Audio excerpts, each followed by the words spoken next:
What's going on, people? Welcome back to episode 4 of the North London Gooner podcast. Just had a frustrating 1-0 loss to Inter Milan at the legendary San Siro, off the back of a string of frustrating games for Arsenal, albeit today felt a bit different in the performance. But before we get into it, Rich, what you been saying? Yeah, I've been good. I've really been looking forward to us turning the corner. I think this side has been one in the past couple of years. We rarely go back to back in defeats, and I feel like it's three defeats and four. And unfortunately, we've extended our poor run, unfortunately. But yeah, looking forward to dissecting it today. Yeah, man, it's been a tough run of games. Obviously, we got Odegaard back towards the end, which might be our glimmer of hope and some moments of joy. But I want to start with this question, two questions actually back to back. First is, what were your thoughts on the game? And second is, was this more about the performance than the result for you, especially going back into the Prem off the back of our loss to Newcastle? I'll probably just start with maybe the latter aspect the question, thinking about the performance and the result. Just in terms of the performance, I think the heart and dedication was there. I think we were more or less in the game and matched them in terms of effort.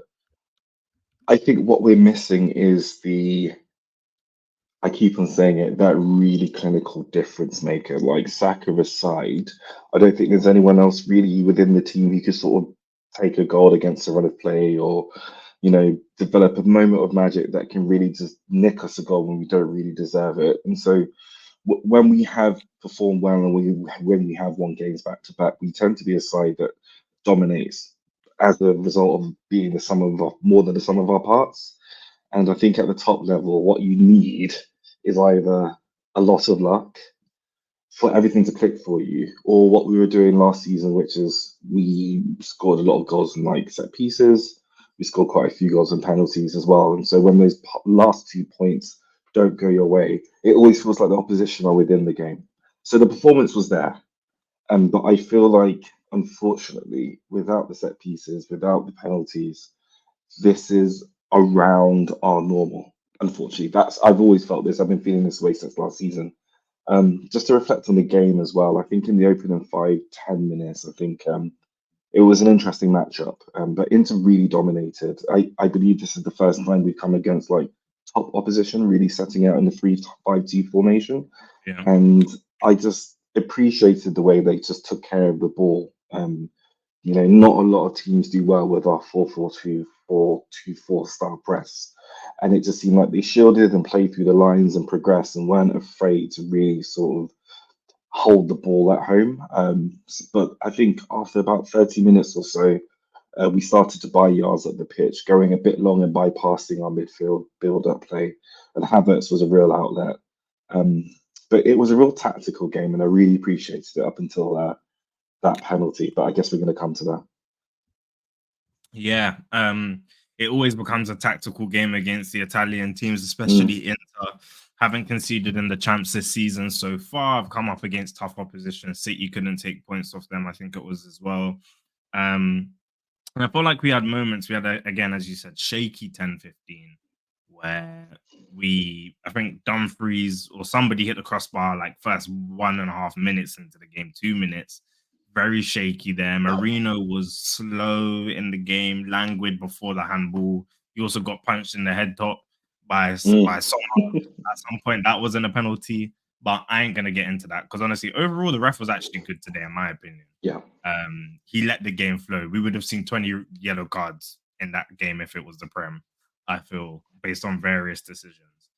But to your point on the team, other than set pieces or crosses not having much to them, I think today we really tried in the second half, especially after their Mm. first goal, after their penalty. We tried to come out of the blocks. But what was missing? Like, what do you think was missing for us to? Was it just a case of we huffed and puffed them? They were just genuinely too good defensively, or did we lack something? Because even Havertz, who was in the game, again, just not. Sometimes Saka would play a ball across the box, and I feel like Havertz should be a few yards in front or should be in front Yeah. of the defender.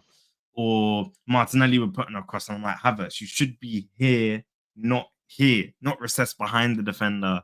So there were some frustrating moments in that play. I totally agree, and it's difficult. I think you alluded to the fact that the Italian teams like really respect both sides of the game, but particularly defending. And it's just within their culture to sort of win, and it's not winning ugly. It's winning beautifully, maybe in that sort of footballing culture. Just to think about what was missing within the game, it got to a point within the second half in which, yes, we sort of dominated possession, and we were really good in progressing the ball from the base of our midfield towards, the final third, going to the wings. That said, I think the game state dictated it. I think Inter were maybe a bit pleased to sort of say, okay, we're going to give you guys the ball. We seem to have lost France, but Yeah, we're it going to was give you France guys the again. ball. Yeah, It'll pop and in. It'll pop you guys have to work us out. And the beauty of that 3-5-2 formation is that the players don't have any difficulty slipping into a back five, but they can press you out at the same time as well.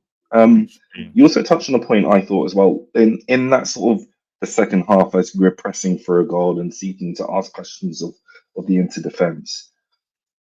Kai Havertz slips into midfield in Marino's stead, and I'm going to come on to Marino in a bit. But when the ball is about to be swung into the box, you probably hope that his instincts will kick in to sort of crash the box, take a defender out. Not physically, I just mean like take him out with your movement. Yeah. And it just felt like we were reluctant to do so, either because his frame of mind was like, I'm playing in midfield, or maybe perhaps they were concerned about the threat of a counter attack. But I think, given where the game state was, and I think it was a Turan sort of left as a lone striker up front, I wasn't too concerned. I think at this stage of the Champions League, I think we're halfway through this sort of, I was going to call it the group stage. I guess it's this larger Mini expanded league. league format. Yeah. Yeah. I'm in two minds about whether you just need to sort of. No, I'm going to double down on that. I think you should aspire to finish in that top eight, and there's nothing to be lost when you're 1-0 down. So I think Kai Havertz probably could have been crashing the box a bit more.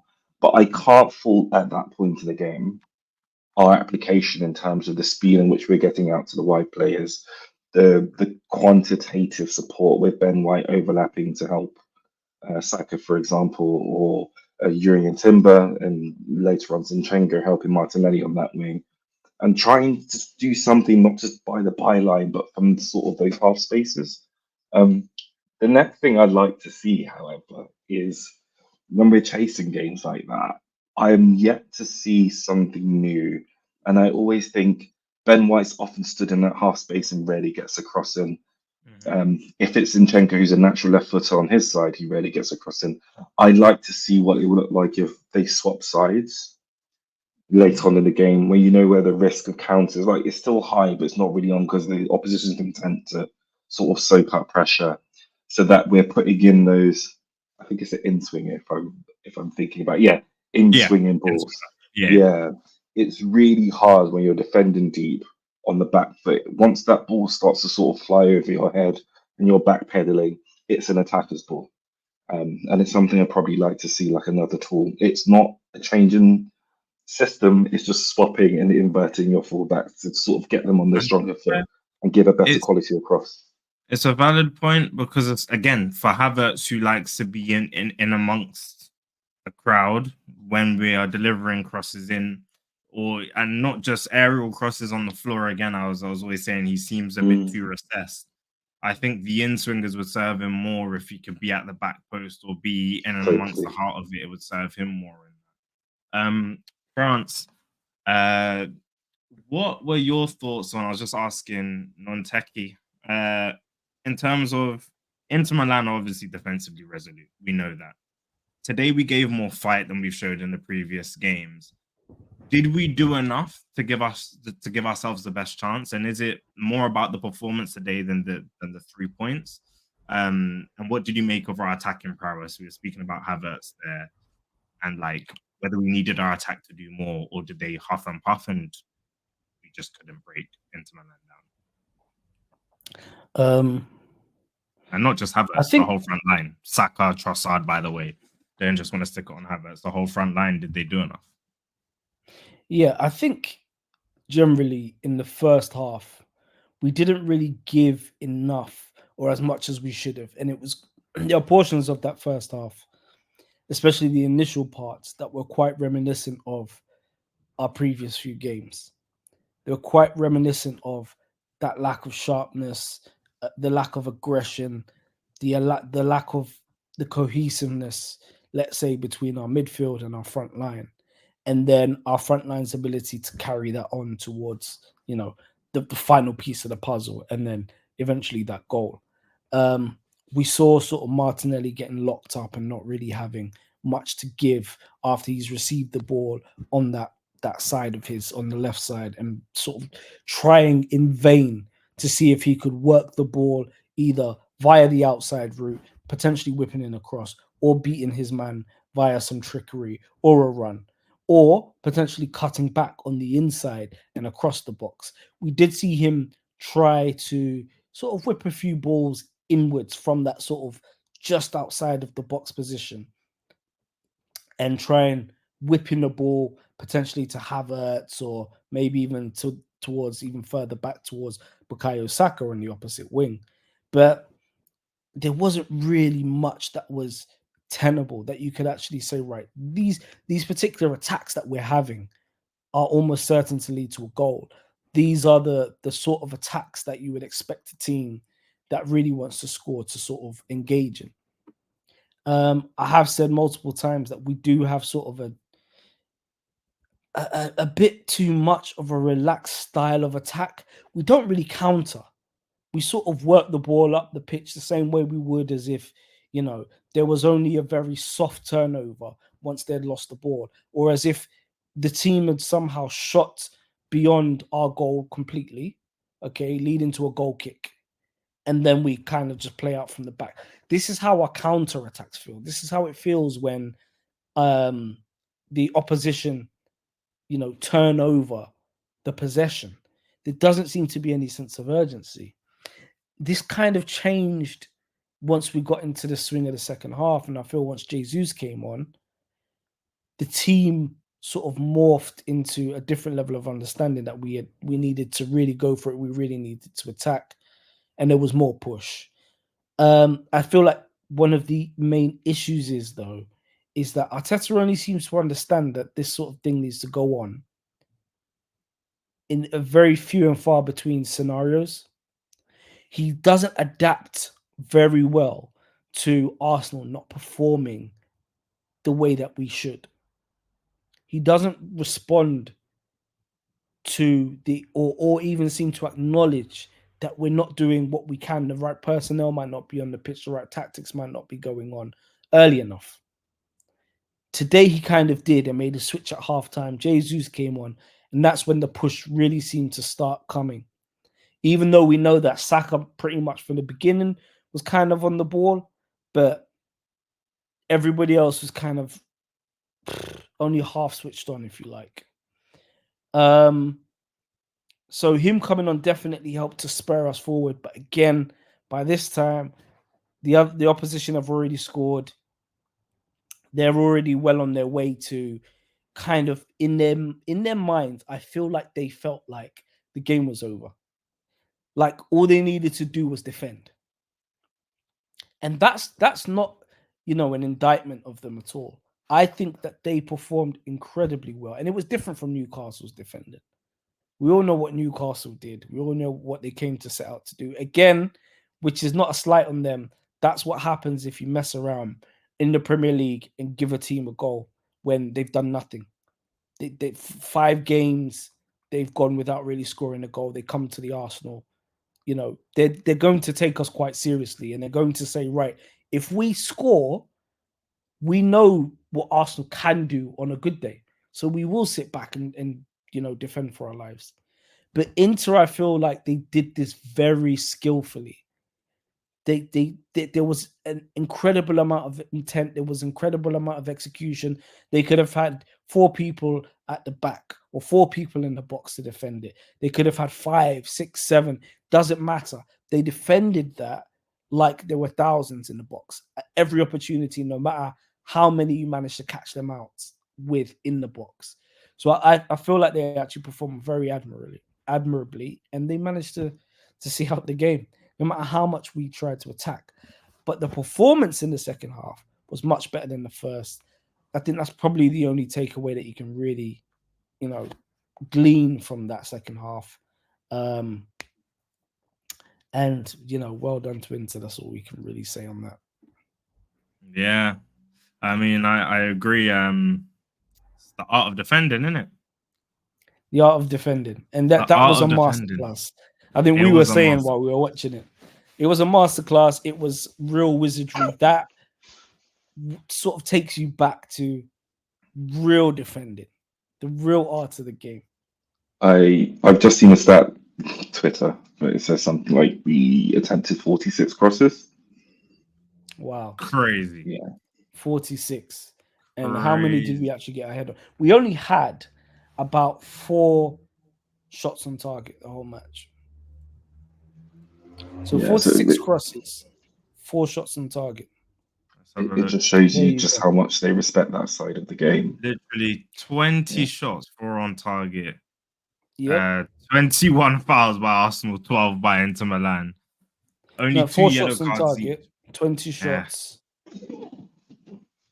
But again, it goes to show what I keep saying about Arsenal's clinical ability. The fact that I think we do need a proper striker. We need a gunman. We need an out-and-out striker. Arteta seems to want to ignore this avenue at every possibility. This guy had a 20-goal-a-season striker, stuck him on the left, said, "You're a winger now, Harry." Like, this is madness. It's foolishness. And then we progressed a little bit further. Jesus, who says, again, scoring is not a strong suit. We had your defense is in trouble when Nketiah's in the room. We had 65 million Kai Havertz, who can only score in home games. So we have a bit of an issue here.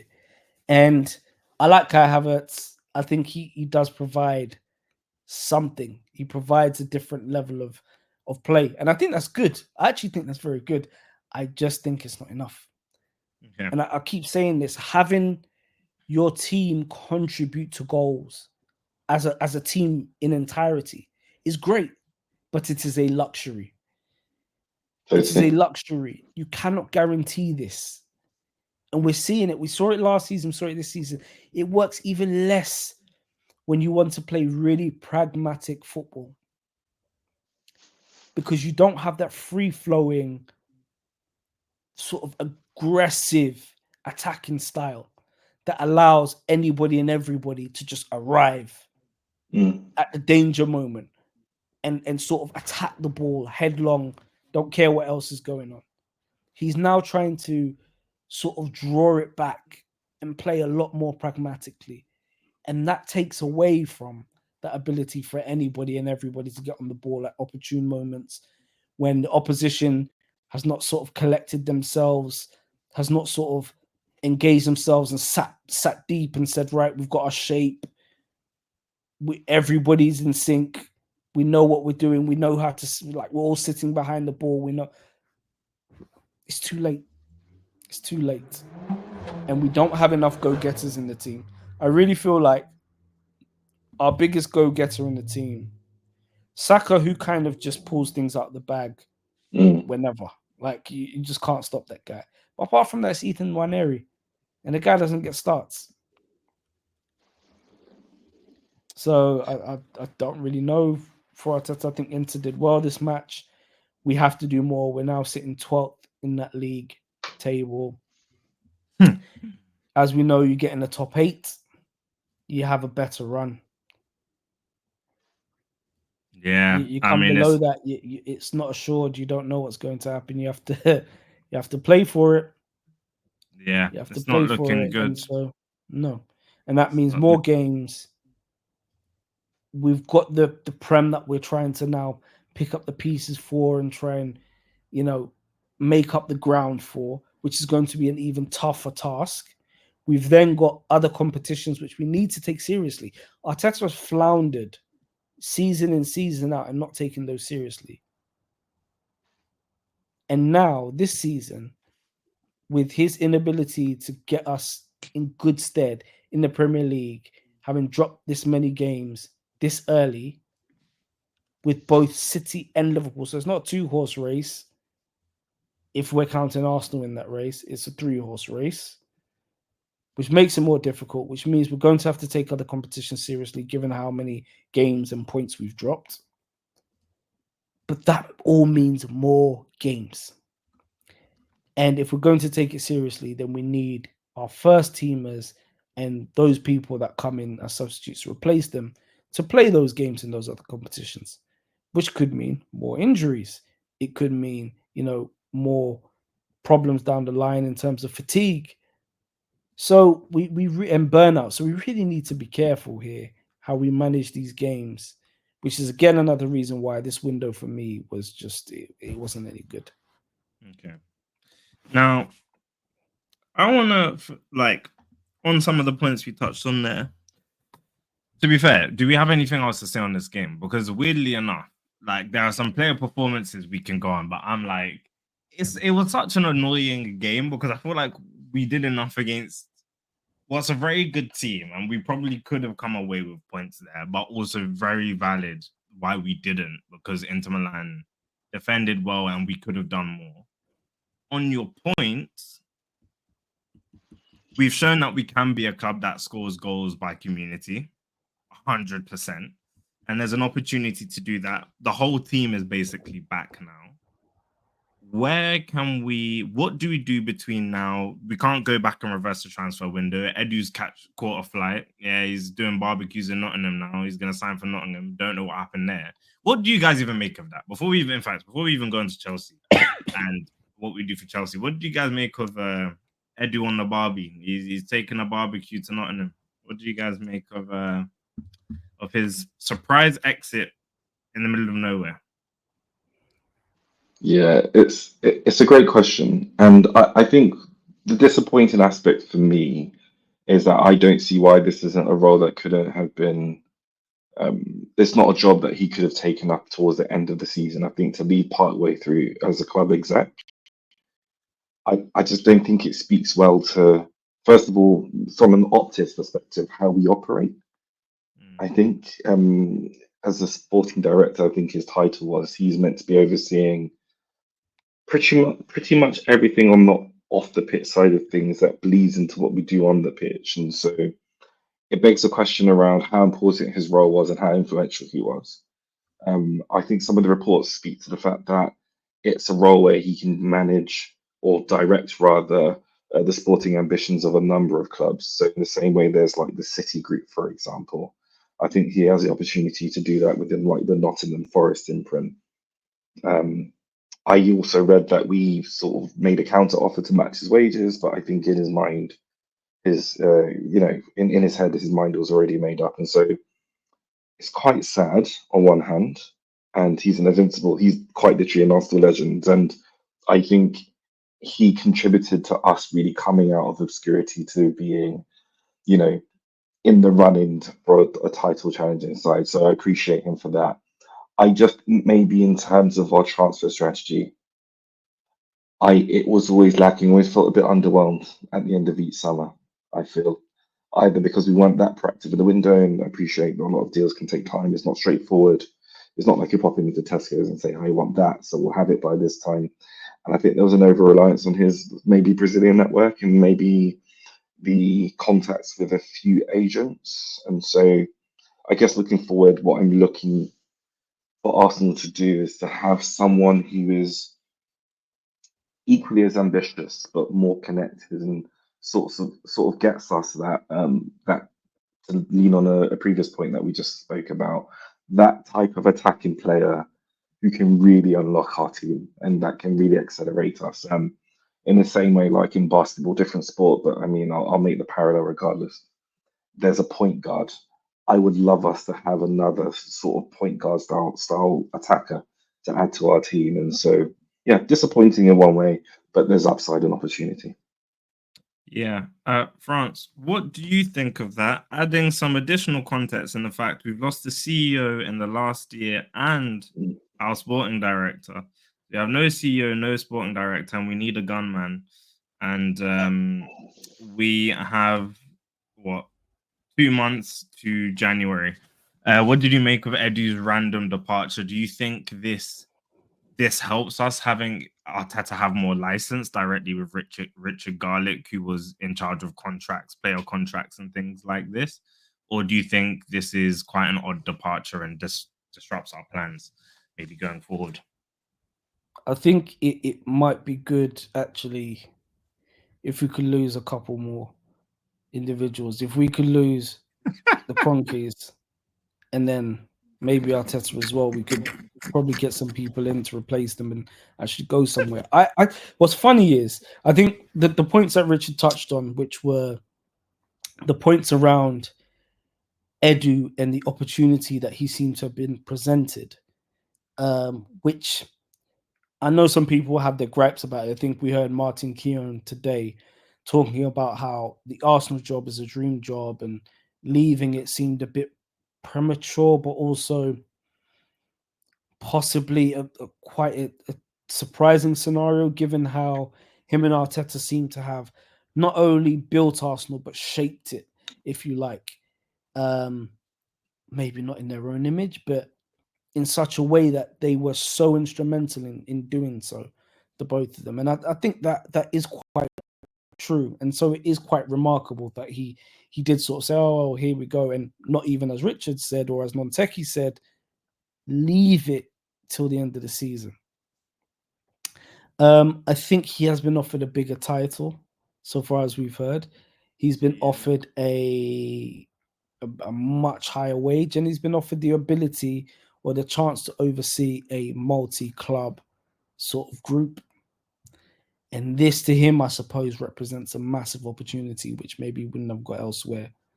Yeah. If we look back across his time at Arsenal and sort of see the signings that he's made, etc. I mean, as we know, there's nothing we can do. He's put pen to paper pretty much so far as I understand it.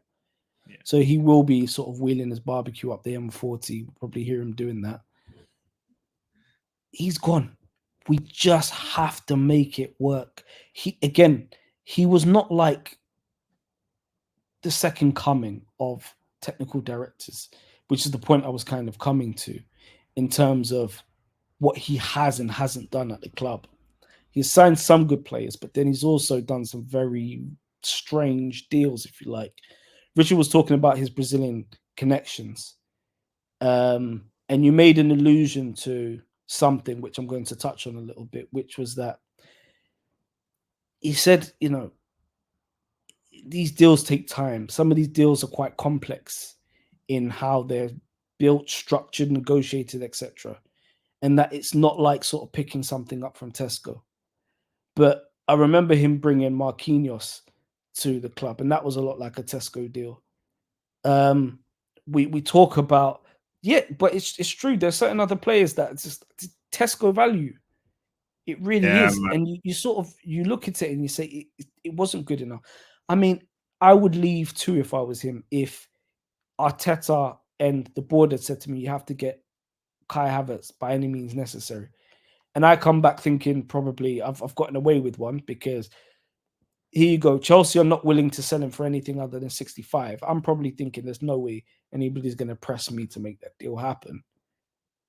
And then all of a sudden they go, yeah, pull the trigger. You've got to make that happen at 65. Ridiculous. We talk about Raheem Sterling, who's at the club, who was like an end of window signing, which means even if you had him in your plans, you had him in your plans as the fallback of all fallbacks. But you had to pull the trigger on that because essentially you recognize that your window was mediocre. We've seen the Marino. We've seen all of this. We've seen Fabio Vieira. Can I just, as they call him? Yeah, sorry. Can I just say a key thing before we move off the topic of Etu's? The other thing is I'm still waiting for something of a sporting director to be really good at player sales. I think, and don't quote me on this, but I think our record transfer fee for players sold is in the region of 30 million. And I think it's Probably either Alex Robinho. Iwobi, Yeah, Balogun. is it Balogun? I Okay, think it'll be cool. yeah. Balogun. I think that was the Yeah, newest one. But before okay. that, and there's not that much difference in terms of the sale price between the two Yeah. either. Between him and Like, Iwobi. and it's crazy. And I think before Iwobi is probably Chamberlain to Liverpool. Chamberlain. I don't Yeah. even know why they bought him. So Shocking. that's even a mad thing. No, but on your point, it's true. And even this tweet from Sky Sports shows a lot of the good signings. And to your point, France, there's been good and bad, but the bad have been bad.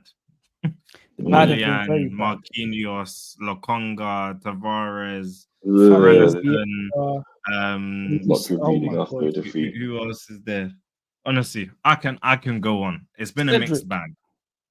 But I think one thing I can say about Edu and Arteta, the Arsenal job required more than just Pablo management. I Mari. think. Pablo Mari. Was that Edu? Probably. Yeah, man like Pablo, man. Man like Pablo. Like, I think one thing you can say about Edu and Arteta is they did a job that required more than just a managerial job or standard technical director job. And what I mean by that is, and people might think I'm wrong, or maybe this is utter woke nonsense. I think there's akin to Man United right now. It's more than just a managerial problem on the pitch. There's a culture problem of players with egos, fans divided, Saeed not letting people eat biryani, the live streams, the emergency streams. Shout out Saeed, love Saeed, but like there is, and Saeed in fact makes valid points all the time. But my point is this: the fan base is split. I feel like the players in the dressing room are split. It requires more of an on the pitch Their dedicated roof is job. split. But the roof is split. The roof The roof is split. The waterfalls, the Trafford falls. You know, the tears are falling. Trafford falls. But Ruben Amorim, who knows? But like, yeah, I feel like Edu and Arteta managed to solve that problem and get some players that also change some of the mindset. Even if they're not the strongest players, I think we have players that they understand what's at stake, but we still never make the final step to complete the puzzle. It was a bigger rebuild that was required with Edu and Arteta's reign. But once again, like in Wenger's tenure, we always miss one or two pieces. Like we rebuild up to a point and we're always missing the final one or two. And I feel like that one or two could have been done last year. I could have forgiven the first couple of years because I actually highly praise Arteta and Edu for the clean out they did post Emery. I think it was a lot of work to get Kolasinac, Socrates, Ozil, Aubameyang, even though those guys went for free. Are we sure it was a lot of work? Mustafi, Guendouzi. No, but like even if it's for free, like they cleared out players and started making signings within the span of 2 or 3 seasons. You have to do more work in a car boot sale. These guys. No, I'm dead serious. These guys were giving players away. Aubameyang they let go for free.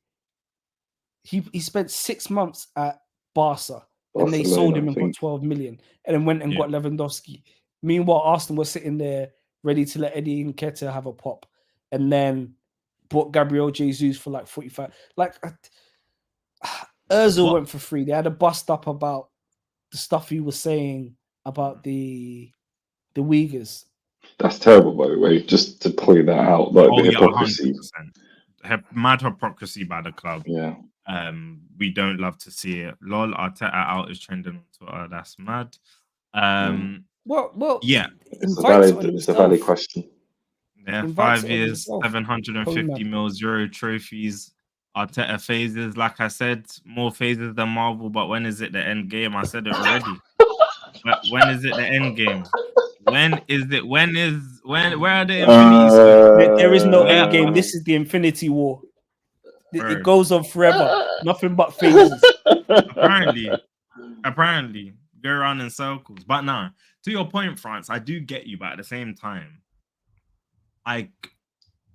for the way the culture of the club needed to change, again, I think me and you always debate about this. I think the way they handled it maybe could have done better. But I actually think the job required to turn a club that had lots of players who I feel like were chilling, Guendouzi doing nitrous oxide out at a club in wherever in London, the players doing madness. And Expand your even if lungs. Expand your lungs. expand the lungs for the pitch, man said. That's a nitrous boost, like his Need for Speed. Nitrous. You need a bit of boost. Bro, but I feel What like, about family? we managed to then, off the back of obviously not creating enough money in those windows, we then created the foundations of players where, to Richard's point, we do need to start seeing a sporting director or technical director that can make sales. But since we've managed to change the squad, we have players with value now. We definitely have players with value. I don't think anybody can doubt that. Increased value. Yeah. But the selling. That's true.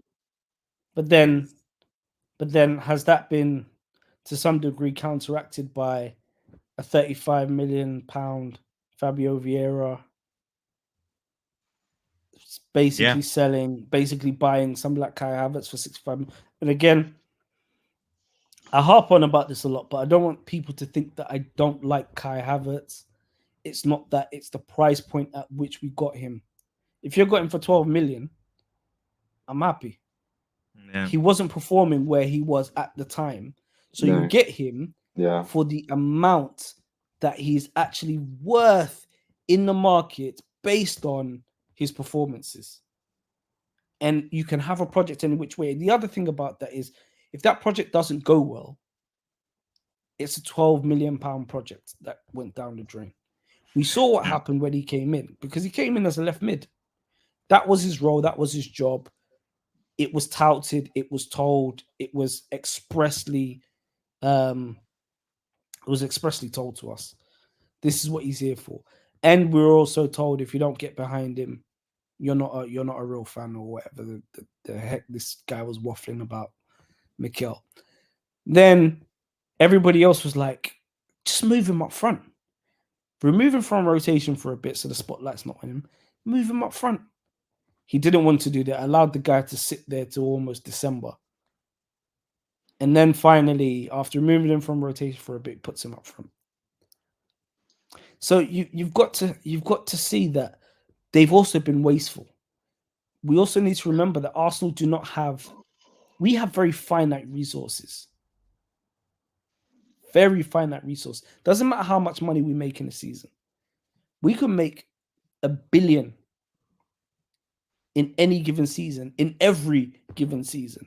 These guys will still only spend a handful of cash.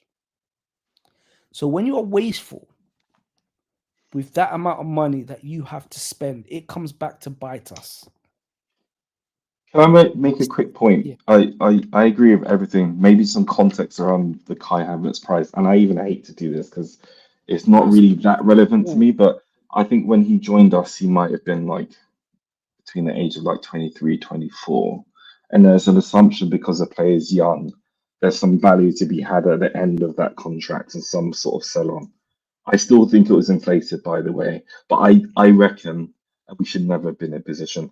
I reckon that's why Chelsea could probably hardball us into paying anything north of like personally, I didn't even think he was worth 40 mil, but we're here now. But I just wanted to add that on. We had Emil Smith Rowe, who's an English or England international. He's English, which means he contributes to the English quota in any team. Totally. He's won the under 21s England men's Euros. How much did he go for? Again, it's part of the systemic issue young. Around. He's young, albeit injury prone. And again, there'll be a discount factor against that. But the discount factor can't be so hard and heavy that he goes for so much less than. But this is what I'm saying. Sorry, I asked this question so much. Believe me, I'm on your side. I'm like, it doesn't make sense. It only seems to work against us. Yeah, always. This is the thing. So it's like you always look at it and you say, Arsenal just not doing what we need to do at given time in the right way. so that on balance we're up. Mhm. Okay.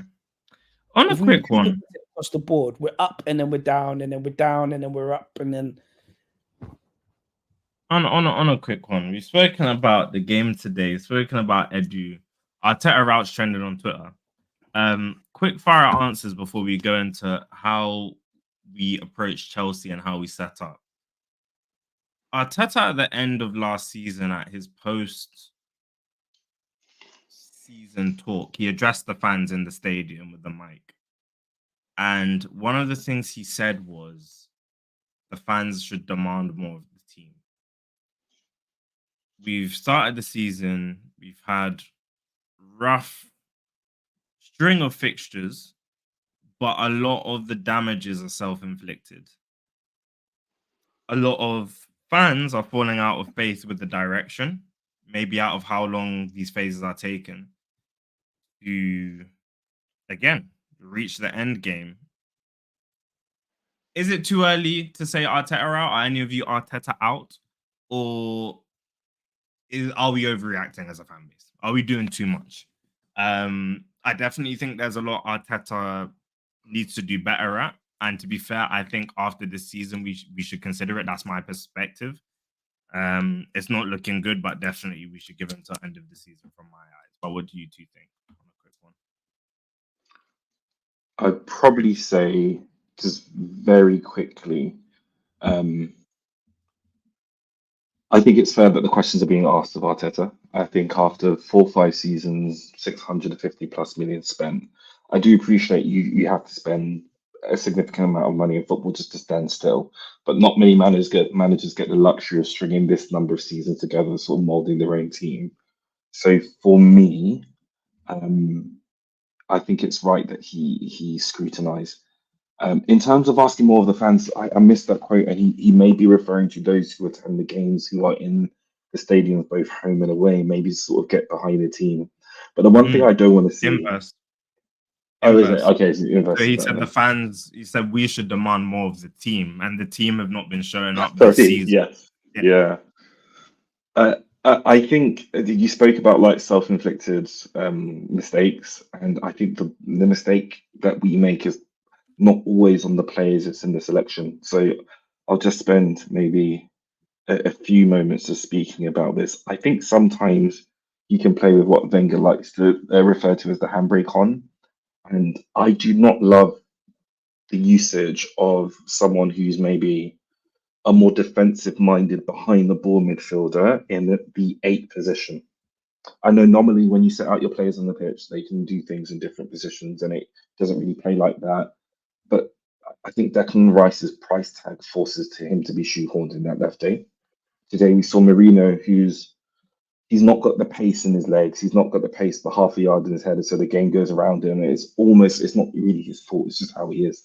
It's almost like you're playing with 10 men. I do want to start seeing that left eight field with a more progressive player because the ball wasn't sticking in the first half today. And I think part of that is you have to think about it's like, you know how they say sometimes attack is the best form of defense. You don't bring pressure on yourself because you're so front footed. And I think if we have the right balance, Partey can hold himself as a lone 6, as can Declan Rice, but enable your forward players to really sort of lay siege to your opposition and be inventive. And we didn't have a lot of inventiveness or creativity today. I think we can start to see the best of ourselves. And I think I would love Arteta to sort of realise that. So yeah, that's me. I think that's where we're falling short. Really, it's almost like we're carrying a man in that left eight position. Okay, France, what are you thinking on a quick one? Completely agree with Montecchi. I also think though, Arteta has been allowed, him and Edu have been allowed a great amount of reign at that club, an immense amount. So sometimes when people start asking silly questions like, which other manager has transformed their team the way Arteta has, blah, blah, blah, blah, blah, and then include Edu in that conversation. Almost no other manager has been given the free reign that Arteta has. Very few other managers get to wipe the slate clean at whatever club they're at, and then just buy whatever players they want. And arguably, Doesn't work like that. He might get more. He might get more rain now that Edu's gone. This is some of the conversation that's going around, which is very, very interesting. We need to be asking more. So there is the question around whether we should be saying Arteta out or not. He's just signed a new contract. Cronkies are not letting him go for toffee. The Cronkies, no matter how much money they do have, they are excuse me. Hey, just you on. The curse of Arteta said. I think the Cronkies. the Cronkies. Don't chat about the Cronkies, bro. Apparently. But I think Arteta and the Cronkies. I think the Cronkies, no matter how much money they have, they penny pinch. They penny pinch, especially when it comes to football. I think that's one thing to understand. And then the second thing to understand is that they don't understand football. And you do find this with some owners where either it's just a purely business motivated move in which they've come to acquire a club, or they don't understand the game. Now, this can come in various different flavors. You see it with the likes of Todd Bowley, who just seems to throw money at the wall until it sticks, see what happens. You see it with the likes of maybe Abramovich. I think Abramovich did understand football very well. However, his style was good in a way, but he did like to throw money at things. And if it didn't work, then it's the chopping block. Mm-hmm. I think there needs to be some middle ground. The Cronkies don't understand football. They don't want to spend any money. And then they've got Arteta, whom they just sort of said, hey, you do whatever you want. I think if he gets them top 4, then that's all right.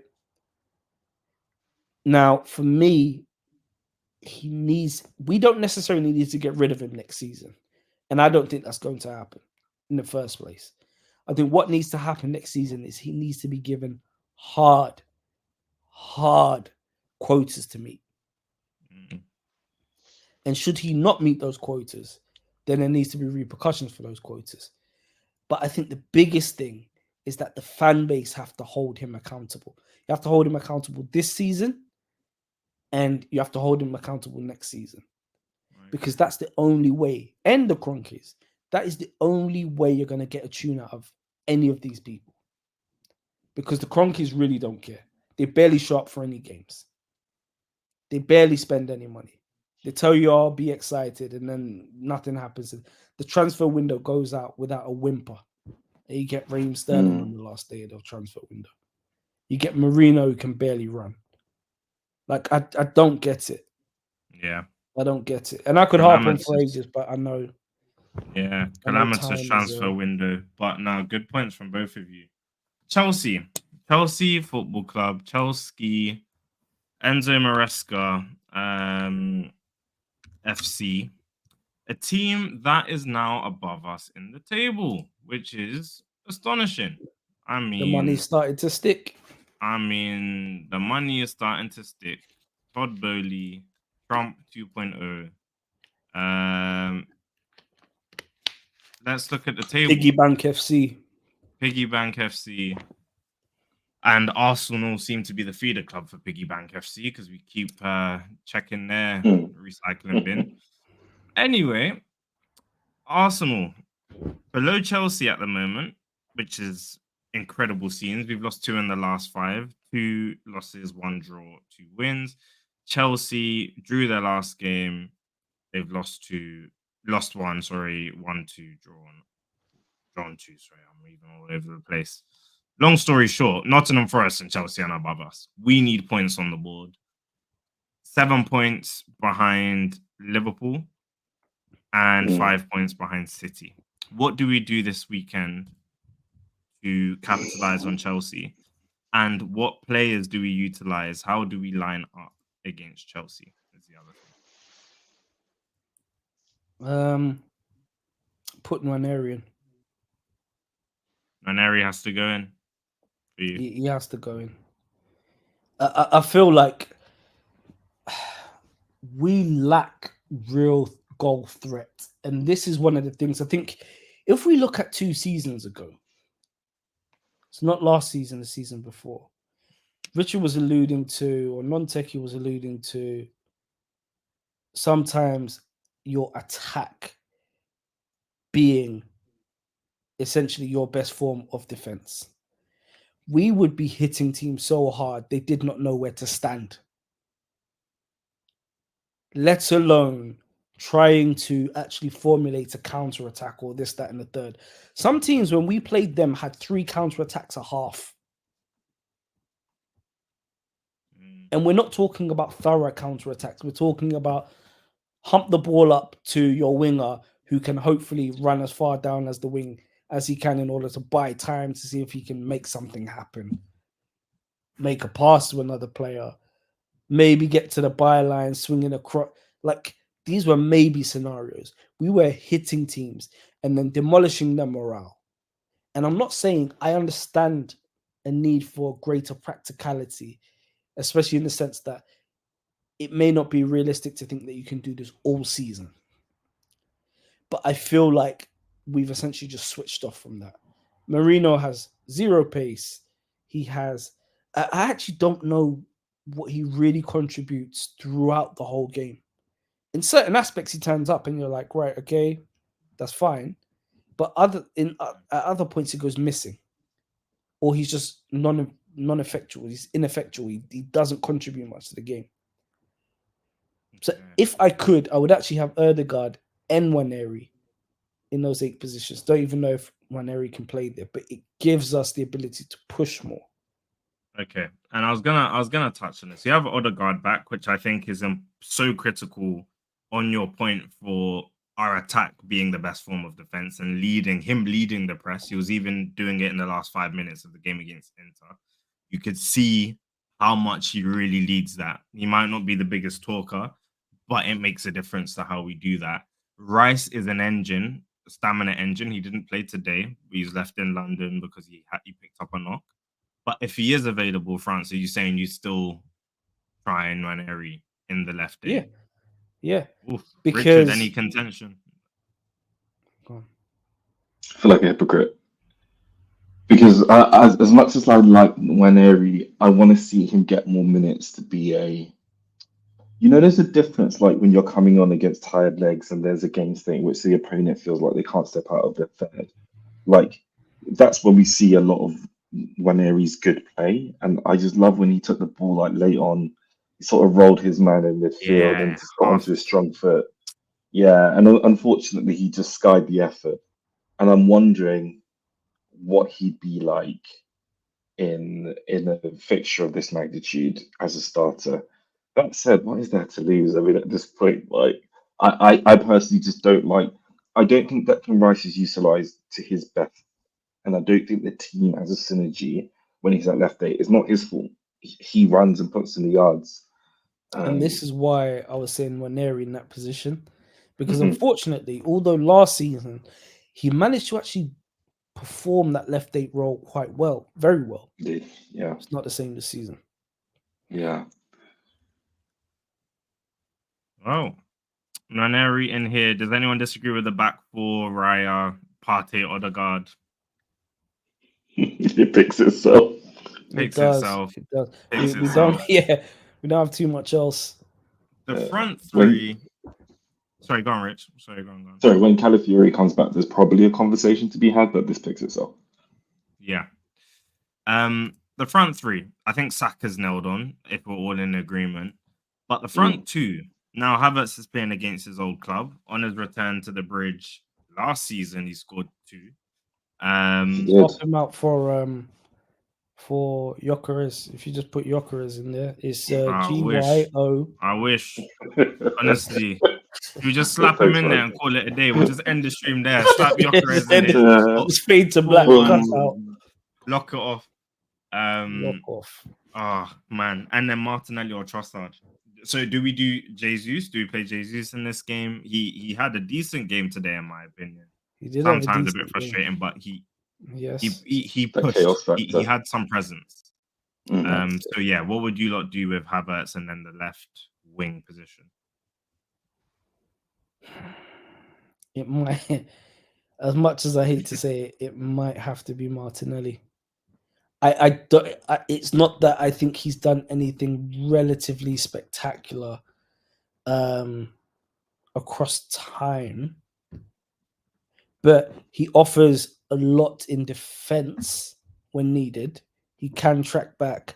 We're not going to get that from Trossard as much, although today he did put in some defensive shift and he does every now and then. But Martinelli's, he'll give everything to track back. If Chelsea decide to be expansive, potentially we might be able to get in behind them or at least force the issue on a counter attack. If we have Nwaneri in there, that's an added extra push. Potentially him and Martinelli on that side could cause Chelsea some problems. That back line could start to falter. Those knees could knock together and people could be left on the floor. Again, I'm probably projecting a lot more than what the reality of the scenario would be. But in my mind, that causes the most chaos, let's say. Non-techie, what do you think? I just think this is hilarious because I feel like Odegaard, was he there already? Like I don't know if I can see him starting, and I think Norway's national team coach has already been talking about having him available for selection. Yeah. Oh, he ruled him out. Yeah, I think not ruled him available. out. Yeah. Like essentially, Norway are saying they won't pick him. Or like Okay, wonderful. Yeah, because I read points to the counter earlier, but I mean, it might be that terrorist midfield of like Marino, Rice, and Part again, honestly. But I would like to see this, and I agree with France's left wing selection. Martinelli. I was thinking about Gabriel Jesus as well, but actually, this is a game where people can job share, and I trust Martinelli's input on the defensive aspect a bit more than Gabriel Jesus's input there. However, I often speak about Gabriel Jesus has just got that unpredictability. You can sort of see when he's one-on-one with a man, he's really up for it and he'll drive at them and jink and dance, and his end product can let him down sometimes, but he really drives at the box in a way Martinelli is a bit, well, predictable, I'd say.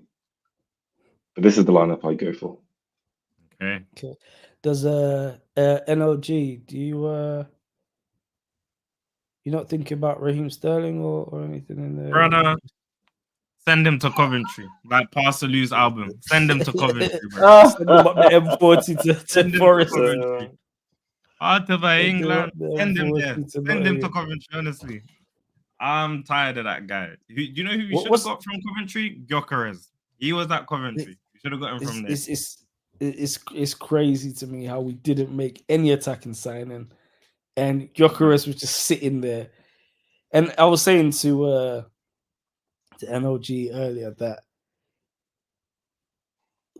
even if we looked across the market and said, we don't see the perfect striker for us, whatever. We've been doing this for years. We've been sitting on this for years. Promoted Nketiah, 100 bags a week. We've had Kai Havertz, who I think needs help. We've had Jesus, who's injury prone, and he said scoring's not his strong suit. The goals for Martinelli have pretty much dried up. We needed, even if you got somebody as a stopgap, I don't care if they cost 85 million, 100 million, spend the money, because realistically, as NLG alluded to earlier, we're always one or two players short, one or two things short. Do you want to win or don't you? That's the bottom line. That is the bottom line. If you've got all the pieces in place, why would you then hold yourself back from basically covering the last 2 yards in order to actually get gold? Why would you do that? And yet Arsenal seem to do this repeatedly.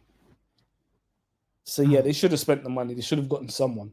And if it doesn't work out, you have to probably sell them quickly at a cut price. You gave Aubameyang away for free, Ozil away for free, so it's not like that's not in Arsenal's wheelhouse to do. They should have pulled the trigger on a striker. Yeah. We're now in Jan, or getting to Jan, soon enough. Do any of you feel like Arsenal will make an attacking signing? I think we will.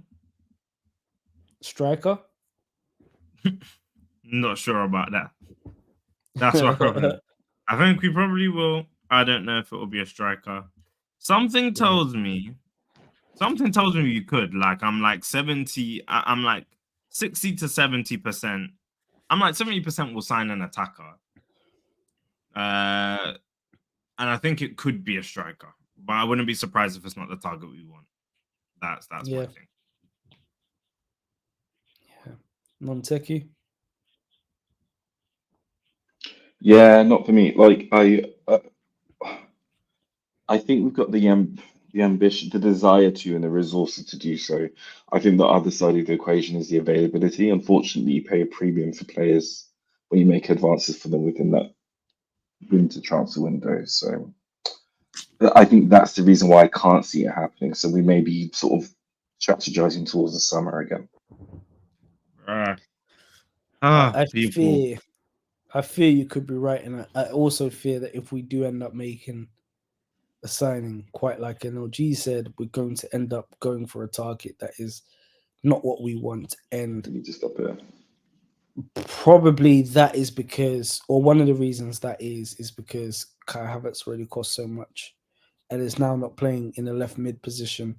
So it then begs the question to the ownership as to why they should sanction a large cash flow for an attacker when you've already got one that costs that much. People, 1 hour, 1 minute. Like if you like, sub if you love. Bottom line, Cronkies, stop shopping in Temu. Yeah, you buy cheap, you buy twice. The lineup builder, we've gone for Nwaneri into the squad and kept the rest of the team the exact same. Let us know if you line up the same. Chelsea on Saturday. I think the bottom line is we need a team that can hurt if Enzo Maresca is going to play expansive football. And I think, honestly, we need to kill off games early. We need to stop playing death by 1,000 passes and hoping we'll score a goal because teams feel way too comfortable to defend against us. It's going to be a tough game. We're going to be under it. There's a lot of pressure on the team. At least play with creativity and freedom. I think that's the bottom line. And I think Nwaneri, honestly, in the team, I'm still unsure whether I'd start Nwaneri or Rice. But you know what? No, bun it. Nwaneri. It's a unanimous decision. This is the squad. Let us know your thoughts in the comments down below. And yeah, man, come on, you Gunners. Let's try go for it against Chelsea. And yeah, we move on to the next one. Take it easy, you lot. In a bit. Take care.